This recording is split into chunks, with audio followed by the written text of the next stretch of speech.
Welcome to our channel. Listen to short audiobooks every day and improve yourself. Joshua Robinson and Jonathan Clegg. The Formula. How rogues, geniuses, and speed freaks re-engineered F1 into the world's fastest-growing sport. Have you ever wondered how a high-octane sport like Formula One evolved from its humble post-war origins to become a global spectacle worth billions?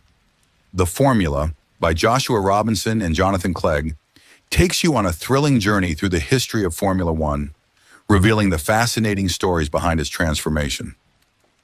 You'll discover how visionaries, mavericks, and daredevils shaped the sport we know today, and why F1 is not just a racing series, but a captivating drama that unfolds both on and off the track. Whether you're a die-hard fan or a casual observer, this will entice you to learn how a niche motorsport became a global phenomenon. Finding the loophole.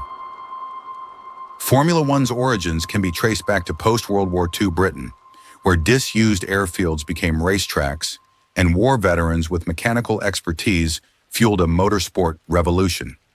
The sport has always been about pushing boundaries and finding loopholes in the rulebook. Whoever finds and exploits a loophole gains an edge, leaving the others to play catch-up. Colin Chapman, founder of the racing team Lotus, emerged as a pivotal figure in F1's early development. He believed that subtracting weight was the key to making cars faster, a conviction that drove him to create lighter, more aerodynamic cars. Chapman's relentless pursuit of speed led to groundbreaking innovations, but also raised safety concerns as accidents claimed the lives of several drivers. The 1960s and 70s saw rapid technological advancements in F1. Chapman introduced the monocoque chassis, a design where a car's external shell carries most of its stress. He also pioneered the use of ground effects, or ways to increase downward pressure, which dramatically improved cornering speeds. These innovations, while revolutionary, often pushed the limits of safety. Another significant change came in 1968 when sponsorship was first allowed on F1 cars. This opened up new revenue streams, with tobacco companies like Gold Leaf Tobacco, British American Tobacco, Camel, Marlboro, and its parent company, Philip Morris International, becoming major sponsors for decades to come. Throughout this period, F1 was characterized by a constant cat-and-mouse game between innovative engineers and rulemakers. Teams would exploit loopholes in regulations to gain advantages, leading to frequent rule changes. The sport's early years were marked by danger, with numerous driver fatalities.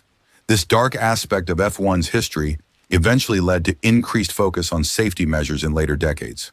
Despite the risks, F1 continued to attract top racing talent and the characters to set the stage for them. The Mavericks of F1. Anyone crazy enough to race at mind-bending speeds is surely a maverick. But even then, F1 has managed to produce characters that stand out amidst the chaos.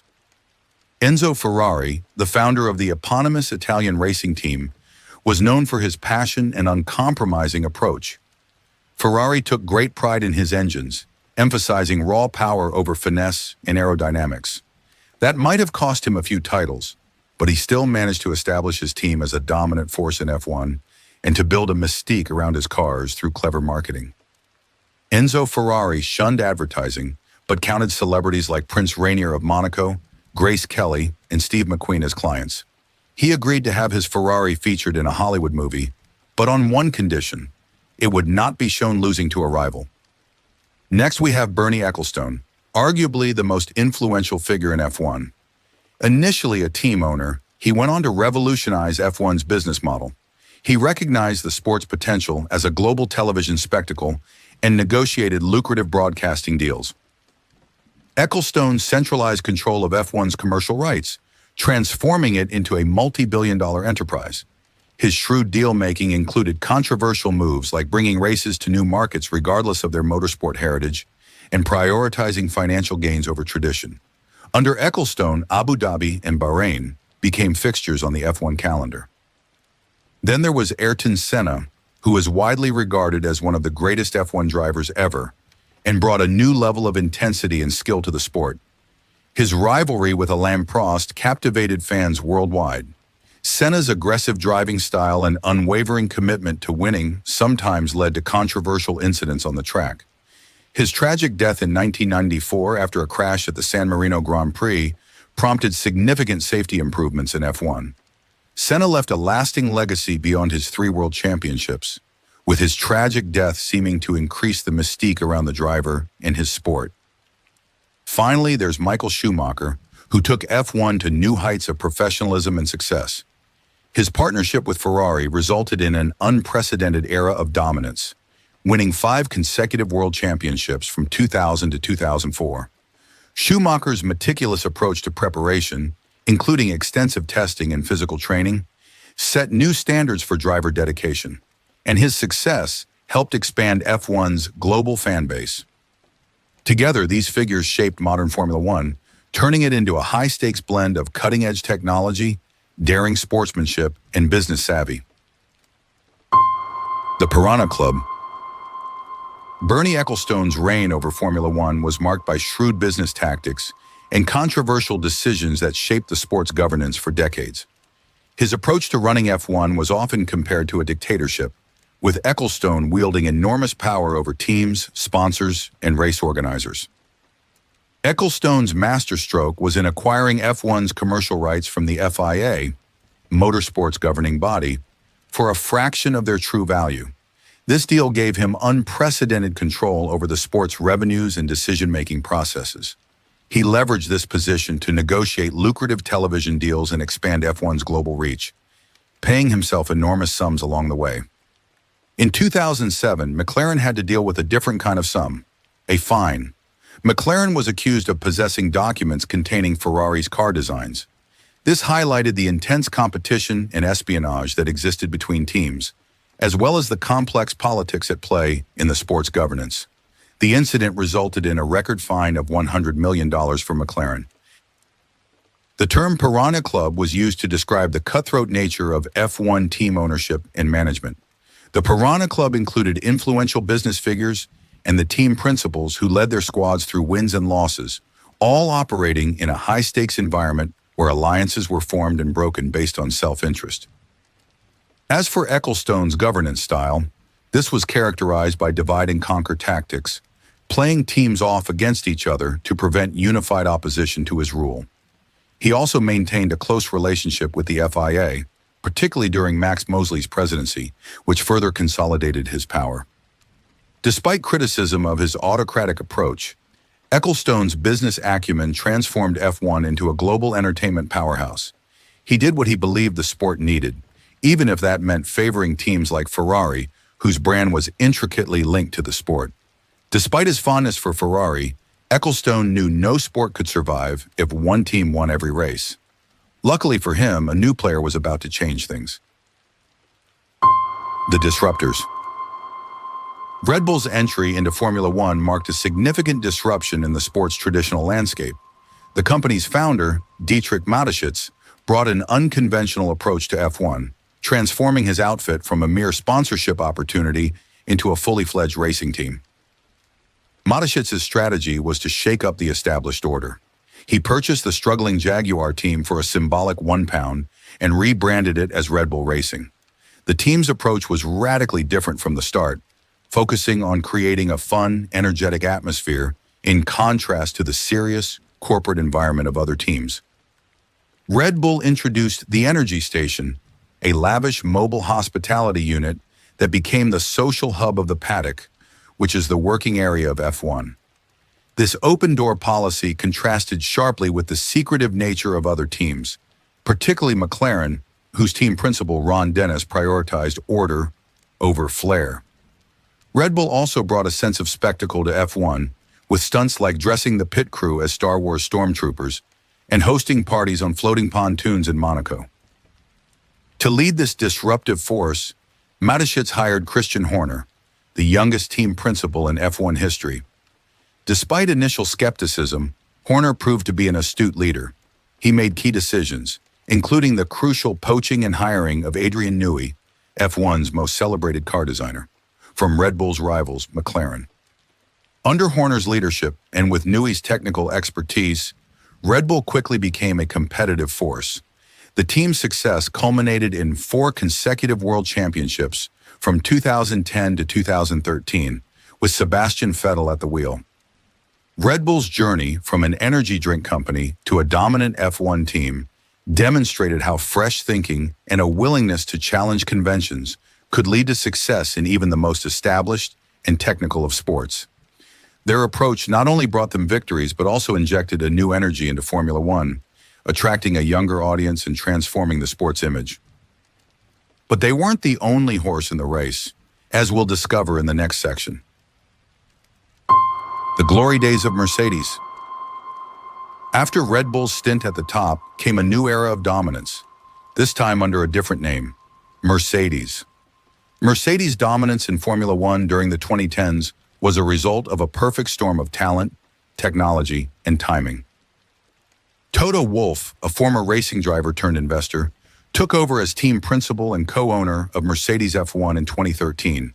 His business acumen and leadership skills were instrumental in building a cohesive, high-performing team. Lewis Hamilton, already a world champion with McLaren, joined Mercedes in 2013. His exceptional driving skills and relentless pursuit of excellence made him the perfect driver to lead Mercedes' charge. Stoking Hamilton's fire was Nico Rosberg, Hamilton's teammate and childhood friend, who provided fierce competition within the team. The two drivers' rivalry pushed them both to new heights, although it also created tension between staff in the garage who were working on a different driver's car. But of course, none of Mercedes' success would have been possible without manufacturing giant Daimler-Benz's decision to finally commit to the sport. In 2014, new regulations called for hybrid engines to improve fuel efficiency. Daimler-Benz made the call to invest heavily in developing a dominant power unit for this new hybrid era. This technological edge gave Mercedes a significant advantage over their rivals. The team's success was unprecedented. From 2014 to 2020, Mercedes won 7 consecutive Constructors' Championships and Drivers' Championships. Hamilton secured 6 of these titles, with Rosberg claiming one in 2016 before his surprise retirement. The Liberty era of F1.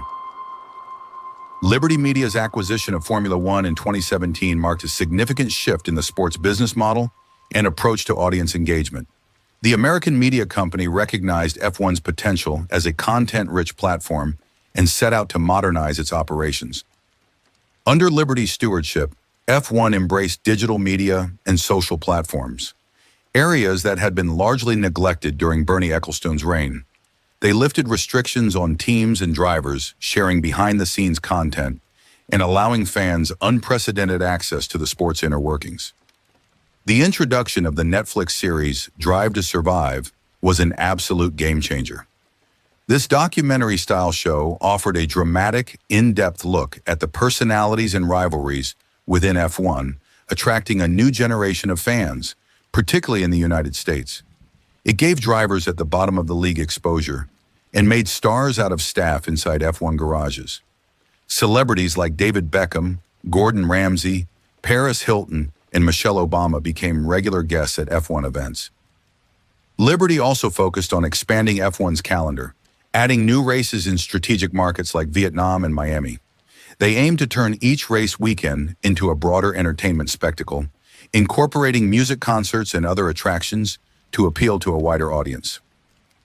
Liberty's strategy to make F1 more entertaining was working well, but in 2021 they got a boost that no one could have predicted. Abu Dhabi, 2021. It was always going to be a tense battle as Lewis Hamilton and Max Verstappen went into the final race of the 2021 season with the championship on the line, but no one could have scripted the outcome. As the race neared its end, Hamilton, who only needed to finish ahead of his rival to win the championship, held a commanding lead. He was seemingly destined for his 8th world title, but a late crash by Nicholas Latifi brought out the safety car, setting the stage for a controversial finish.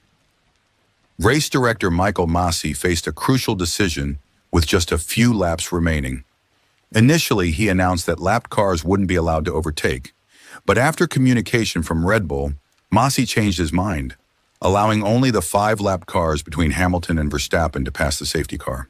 This decision, which bent the usual rules, set up a final lap showdown. Verstappen, on fresher tires, overtook Hamilton on the last lap to claim both the race win and the world championship. The Mercedes team was outraged, believing the rules had been manipulated. Team principal Toto Wolff immediately protested, but to no avail. In the aftermath, the FIA launched an investigation and concluded that human error had played a role in the controversial finish. Masi was ultimately removed from his position as race director. Despite the controversy, the dramatic conclusion had a silver lining for Formula One as a whole.